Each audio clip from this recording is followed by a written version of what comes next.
y otros no. Muy buenos días, Guillermo Moreno. Jorge Fontevecchia los saluda.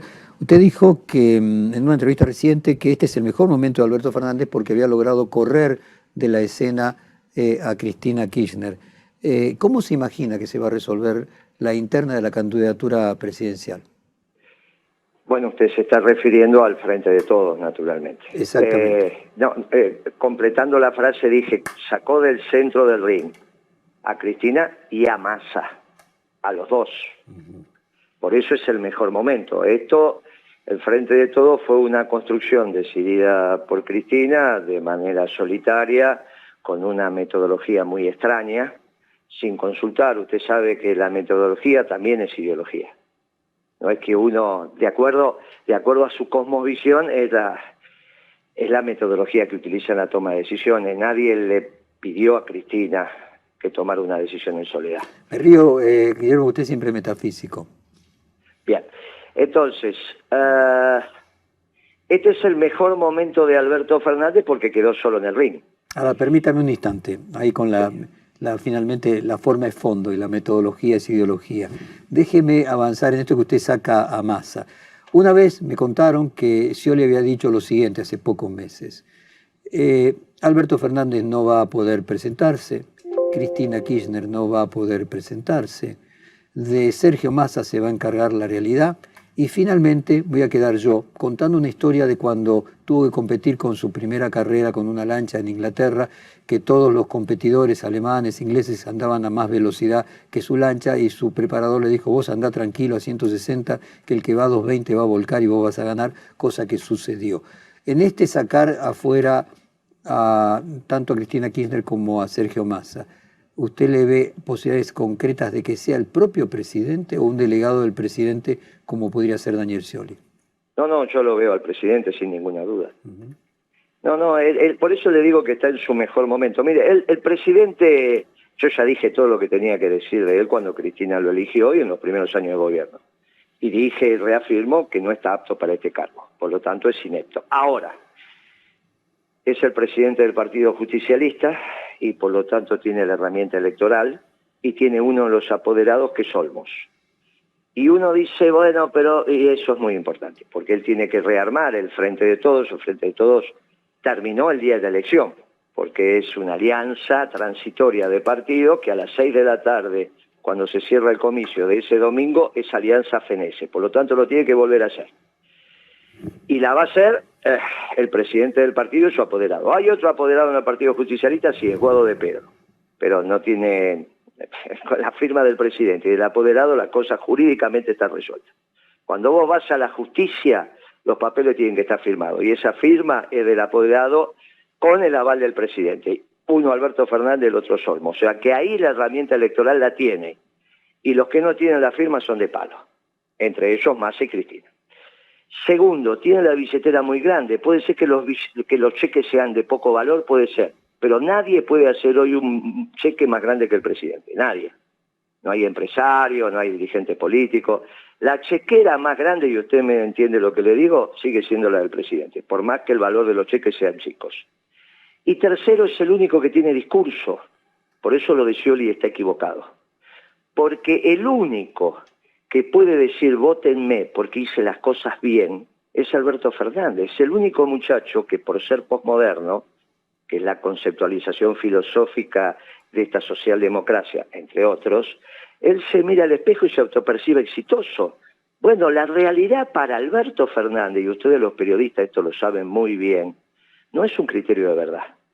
Cuando ustedes explican que en realidad la construcción de la verdad parte del subjetivismo, confrontan con aquellos que decimos, ojo, que la única verdad es la realidad.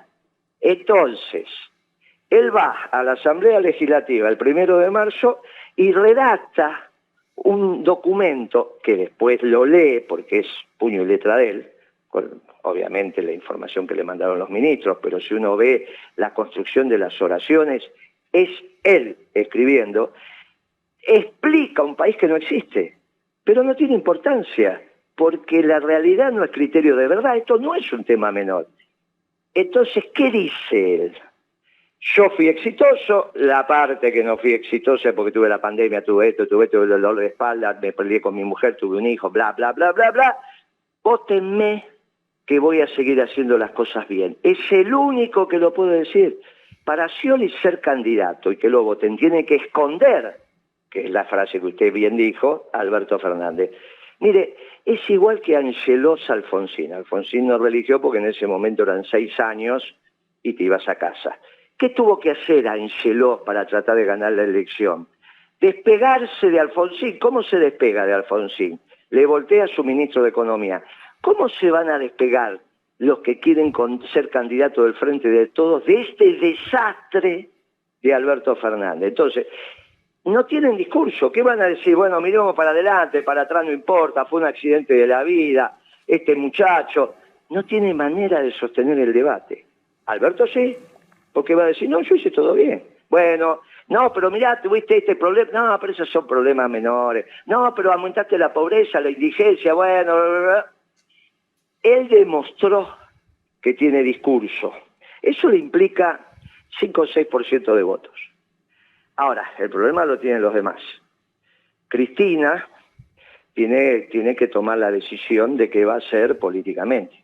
Yo humildemente le aconsejo a Cristina que acompañe al candidato peronista. Hace 10 años que se viene equivocando.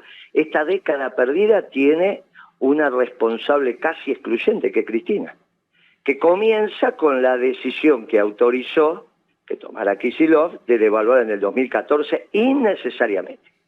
Este ciclo económico comenzó con la devaluación de Kicillof y termina con Massa. Por eso cuando se estudie la disciplina desde los ciclos económicos, en la Argentina tiene un ciclo económico muy claro, que es el plan de la convertibilidad, que duró 2 espacios políticos bien diferenciados, el de Menem y el de la Rúa, porque no necesariamente los ciclos políticos y los ciclos económicos se justaponen en precisión. A veces los ciclos económicos implican 2 ciclos políticos, Menem y de la Rúa es muy claro, y este también. Hubo un ciclo virtuoso que comenzó con Duhalde y duró hasta el 2012, y otro ciclo que comienza con la devaluación de Kicillof y sigue hasta ahora. Por eso no hay diferencias entre los 2 últimos años de Cristina, los 4 de Macri y estos. Lo único que ha acontecido en la década perdida, cuya principal responsable es Cristina Kirchner, que cada ministro de Economía que viene deja peor la situación que como la recibió. Ahora estamos peor que cuando Massa la recibió de Guzmán. Mucho peor, ¿eh? No, un poco peor. Usted mencionó el 2001, Guillermo, y me resulta interesante la taxonomía que usted construye, que más allá de los candidatos, de los presidentes, usted construye que los ciclos determinantes de la economía, mencionó 3, el de la convertibilidad, luego el virtuoso de Duhalde Kirchner, y luego el círculo vicioso de la última Cristina, Macri y Alberto Fernández. Podría completar la llegada a la democracia, habría un cuarto que sería el de Alfonsín, y en 40 años hubo 4 ciclos. El de Alfonsín que fue desordenado. Está bien, pero fue un ciclo... Pero el problema ahí había un desconocimiento muy grande de la economía. El que fuera, pero lo que quiero ir es a lo siguiente, que en 40 años tuvimos 4 ciclos. Siguiendo sí, yo lo que le quiero transmitir, ¿por qué no pongo el de Alfonsín? Porque no fue un ciclo económico, eso era un desorden. En un gobierno desordenado no hubo un ciclo económico que exprese... Era Grispum o es Surruil, Alfonsín. Ahí el problema es que no sabían qué hacer, típico de los radicales, pero esta es otra discusión. Por eso no lo estudié como ciclo económico. La convertibilidad, claro, tiene un patrón de comportamiento. El ciclo, la década ganada tiene un patrón de comportamiento y este ciclo tiene un patrón de comportamiento, por eso no hay modificación. En el gobierno de Alfonsín, obviamente, saquemos después que Angelos produce la renuncia de Surruil y viene Pugliese y dice, le hablé con el corazón, me conté con el corazón, eso no es nada, ya es el final. Ahora, está claro que Alfonsín es Grispum y es Surruil. Pues podemos decir que hubo un ciclo de puro desorden. Luego 3 ciclos que tuvieron cierta lógica, positiva Exacto. En algún caso y negativa en otra. Yo Exacto. Lo quería llevar a cuál es el próximo ciclo. Pareciera que los ciclos duran 10 años. Esto es fantástica la pregunta, porque en realidad ahora entramos en una discusión profunda de la política. La política tiene 2 momentos bien diferenciados y ambos son las políticas. Un momento de la política, claramente, es la discusión por los cargos selectivos. Claramente. ¿Quién elige los consejeros escolares, los concejales, el presidente, los gobernadores? La política. La discusión por los cargos selectivos se da en el mundo de la política. Por eso se pintan las paredes, se hace pasacalles, se buscan fondos, se hace... Eso es para que el pueblo te elija. Ahora, hay otro momento de la política también extremadamente interesante, que es cuando se deciden los proyectos de país. Eso también es la política. Y a veces se dan las dos cosas al mismo tiempo. La universidad, como tal, lo que hace es preparar a los jóvenes en el estudio de una disciplina pensando el mundo.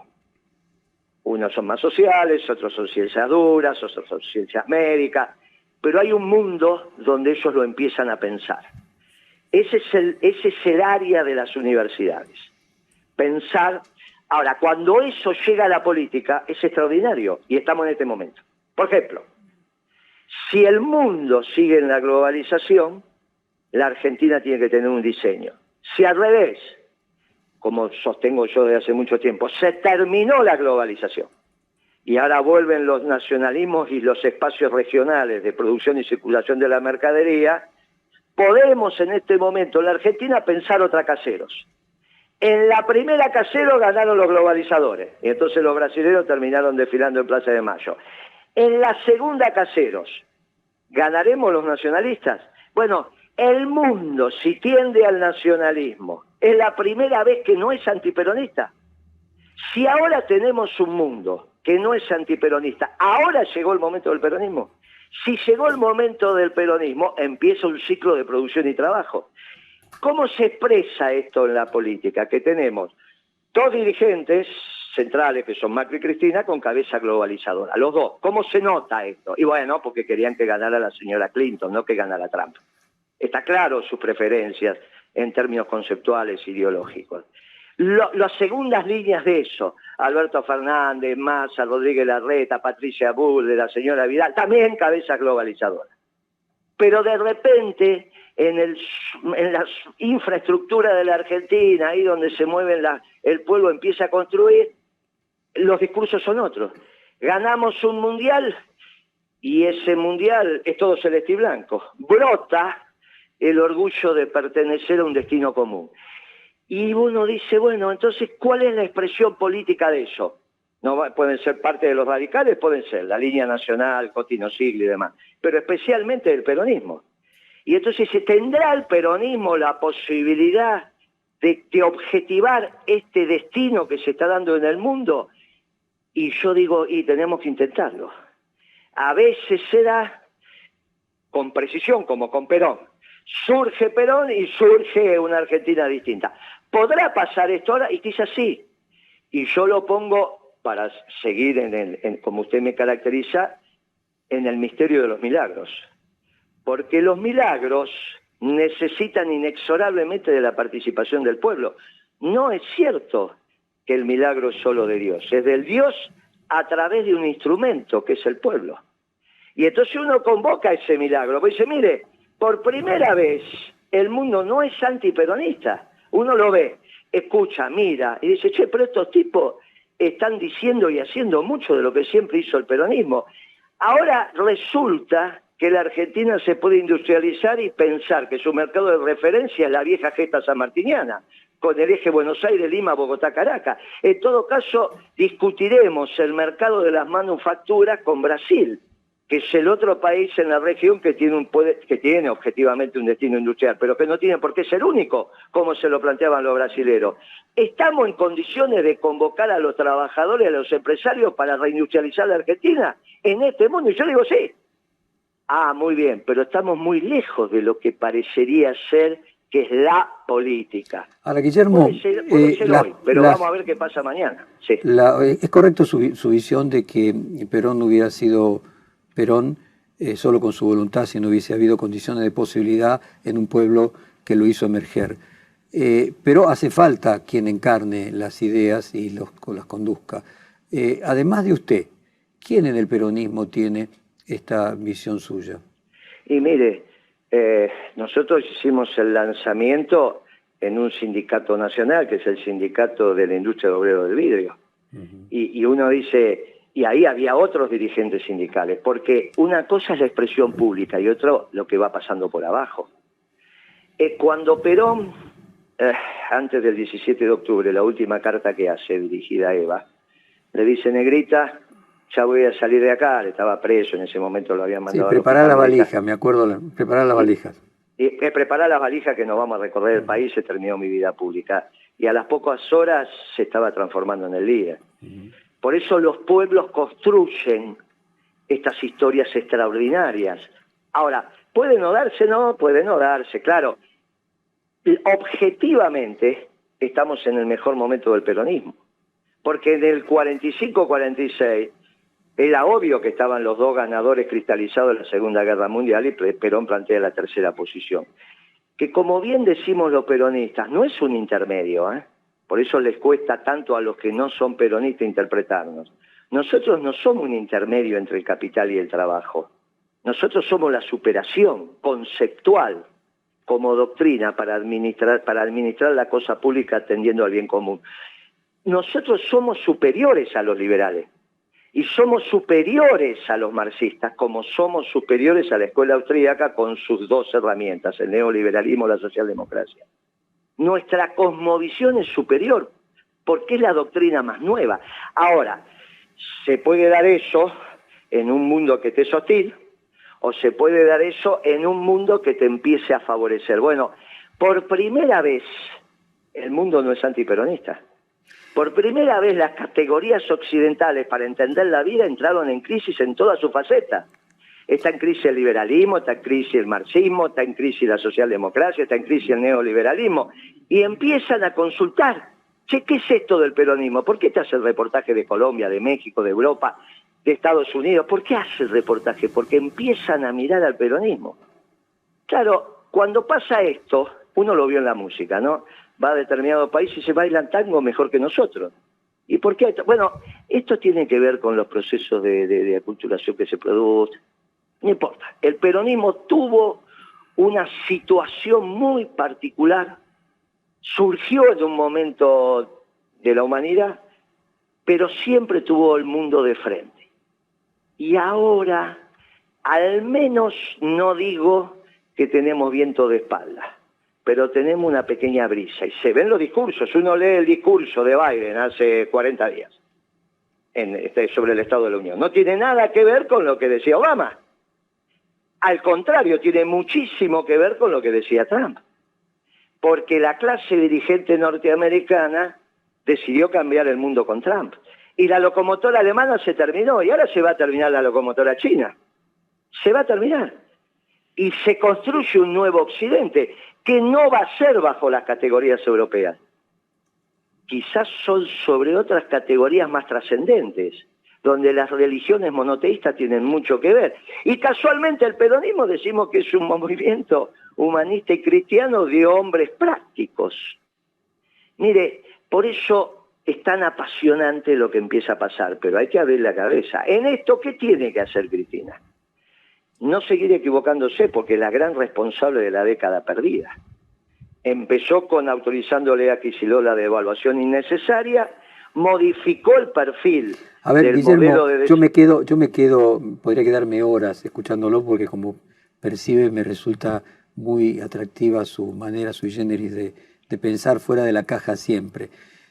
Pero para poder llevarlo a cuestiones más concretas propias de un programa de radio, que aquí ya me están pidiendo que corte por el tiempo que llevamos, lo que usted cree, a ver si lo interpreto, es que hay posibilidades de que surja un tapado que no sea ni los actuales candidatos que se están mencionando, ni Milei por el otro, un Milei peronista, para decirlo de alguna manera, y que tengamos el 10 de diciembre un presidente inesperado entre los candidatos que hoy estamos hablando? Y sería encantador, porque vuelve el modelo de producción y trabajo, vuelve lo que el pueblo necesita, en el marco de una doctrina sólida, instalada y madura.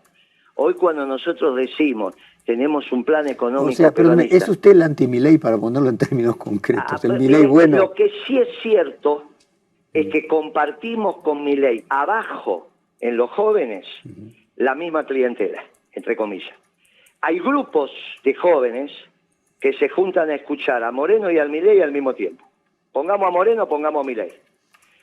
Porque, por eso yo digo que mi Puedo confirmarle que acá nos dicen que cada vez que usted habla, la cantidad de clics que se producen en sus notas en la web son mayores que cuando hablan el resto de los políticos. Bien, me pasó con un colega de usted, con Fantino, que me llamó, estábamos... el tema es que nosotros movilizamos la fibra y damos certeza. Milei también moviliza la fibra, pero da incerteza porque la concepción económica de él todavía es adolescente. El modelo austríaco, cuando usted dice, le voy a poner una bomba al Banco Central, eso mueve la fibra en las tripas, entre comillas. Pero después cuando tiene que objetivar esa decisión, usted dice, no le puedo poner una bomba al Banco Central. ¿Qué está diciendo? Ni los propios banqueros lo permiten. Entonces, ¿cuál es la diferencia con el peronismo? Decimos las cosas que movilizan la fibra, desde la pasión, pero le damos racionalidad. Por eso soy el único candidato que tiene un plan económico. Melconian está boconeando hace no sé cuánto que va a ser un plan económico y uno no lo ve. Y de Milei no va a ser nunca un plan económico porque está en la antítesis de su pensamiento. Los austríacos no planifican, por eso nunca va a ser un plan económico. Entonces, ¿qué es lo que acontece? Salimos a la cancha y el único que presenta un plan económico es el equipo de Moreno. Y Guillermo, lleve adelante un debate entonces con Milei. No somos nosotros el vehículo adecuado porque no tenemos ninguna buena relación con Javier Milei, pero usted busque la forma de llevar adelante esa confrontación. Es que no lo van a aceptar. En su momento yo vi a... Jorge, querido, como a usted no le aceptó el debate Salvia, ¿se acuerda de la última conversación? Exacto. Y no le aceptó Ni el Melconian. debate. No le va a aceptar el debate. Es muy difícil debatir con los conceptos del peronismo, porque somos la doctrina superadora de todos ellos. Cuando yo decía, mire, Salvia dice cosas que no están bien técnicamente. Perdóneme, Guillermo, ¿y Grabois? Porque en su momento nosotros pudimos hacer un debate entre Grabois y Milei. No hay ningún problema, podemos hacer un debate. No, me refiero si usted cree que Grabois es cercano a ese pensamiento nacional. No, de ninguna manera. Él dice que es católico marxista, como los catocomunistas italianos que usted conoce. Es muy difícil ir a misa y ser marxista al mismo tiempo. Ahora, ¿por qué no lo cuestiono? Porque está en un proceso de formación. Es un chico que todavía van a vivir más de 100 años.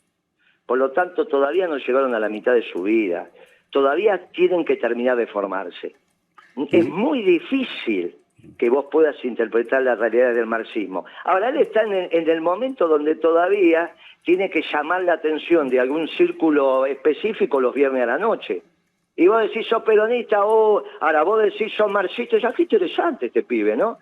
Y bueno, y ya no dormí solo. Yo lo entiendo, pero estamos hablando de la conducción del país. Decir que sos católico y que sos marxista es antitético, ¿está bien? O sea, es muy divertido para que una señorita te preste atención, pero fuera de eso no hay nada profundo atrás de eso. Nosotros no avanzamos sobre el derecho de propiedad. Es un error conceptual avanzar sobre el derecho de propiedad. Marx se murió antes de tiempo. Le pasó lo mismo que a Kirchner, se murió antes de tiempo. Si Marx hubiese seguido vivo, se hubiese dado cuenta que no es necesario para construir una sociedad con justicia social avanzar sobre el derecho de propiedad. Porque una cosa es el stock de algo y otra cosa es el flujo. El flujo es lo que genera. Una cosa es la propiedad y otra cosa es el alquiler de la propiedad. Bien, Marx, con la contribución que pudo haber hecho a la disciplina, se murió antes de tiempo. Y Lenin no era lo que el Partido Comunista considera, era un socialdemócrata. Entonces hizo mucho daño con esa definición del imperialismo como la expansión del capitalismo financiero. Guillermo, usted tiene que tener un programa largo de 3-4 horas a la noche y realmente sabe de todo, conecta todo, interrelaciona una cosa con la otra. Resulta apasionante, nos excede a nosotros en nuestra posibilidad de un programa de radio, pero lo llamamos a menudo para por lo menos ir haciéndolo por etapas y por capítulos. Perdóneme que le tenga que mandar un abrazo, pero acá ya me pidieron 4 veces. Y eso, escúcheme, dígame. Y eso que sos el dueño. Imagínate si no fueras el dueño ya te hubiesen bajado la perilla. Le mando un abrazo. Saludos a su señora, gracias por el tiempo y lo agradezco mucho su palabra. Muchas gracias. Hasta la próxima, Jorge. Hasta la próxima, un fuerte abrazo. No veo el futuro repetir el pasado.